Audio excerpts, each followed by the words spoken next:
Hi, it's Curtis of theurbanfarmer.co. Subscribe to this channel right now if you want to see more videos like this, and please like and share them with your friends.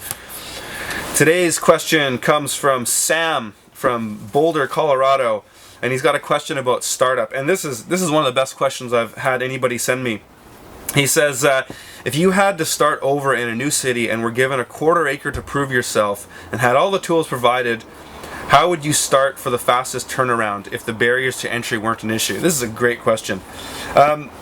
So a quarter acre of land is a good amount of land, and I really encourage people who are starting in urban agriculture to not start with any more than a quarter acre. A quarter acre tops, especially if you don't have experience. If you have experience farming, then that's a whole other thing. But if you're new to this, a quarter acre is a lot of land. It's best to use as much of that land as you can, as efficiently as you can, and turn those beds over as often as you can. So if this situation, if I was moving to a new city and I was going to do this on a quarter acre, first thing I would do is go into that city and just do some real detailed market research on what that city needs. I would first go to all the restaurants in the area that would buy, produce from local growers or things like that. Field to fork restaurants, we call these in the industry. Niche market, owner-operator type restaurants are really ideal. I would go to those places and see if they were being supplied by farmers. If they aren't, and they'd like to be, what would they be willing to pay for it? I have a previous video on this that you can watch about restaurants.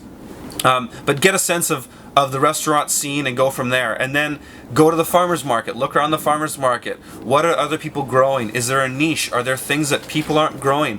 One thing that's really good to look for when you're doing some market research is when you go to a farmer's market, go in the morning and then go at the end of the day. And when you go in the morning and look at what everybody has, look at their displays, take pictures, pretend to be a tourist, look at the prices, look at what people are selling, look at how their stalls are set up and their displays. Look for things that you could do that are unique than everybody else. That's really important, is to have a unique marketing angle than everybody else. You want to go against the grain a little bit.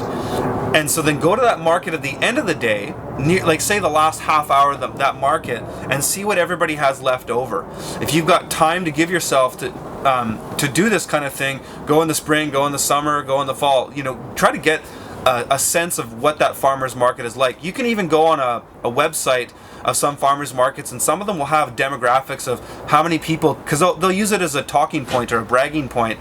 We get this many people at our farmers market per season. Our height of the season is these 2 months in the summer, or we're busy year round. Look for things like that to give you a sense of what that farmer's market is capable of. So when you go back to that market at the end of the day, look at what people have left over.